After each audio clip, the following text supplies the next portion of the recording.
Hey, I'm JT with WTI, and I want to tell you why this MAXLANDER 20-volt cordless string trimmer impressed me.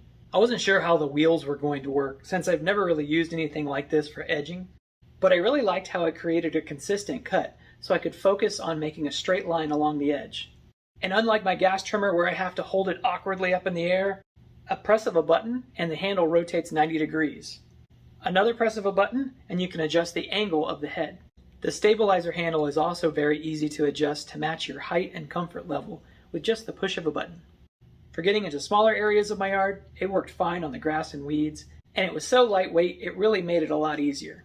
The tool comes with 2 lithium-ion batteries and a fast charger along with 6 extra spools.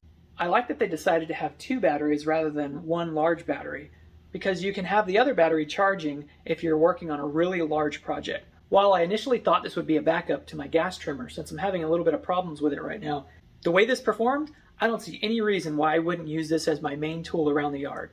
The added benefit is I don't have to worry about buying fuel and the added maintenance. Plus it's very light, which makes the job easier, and it even collapses down to a smaller size.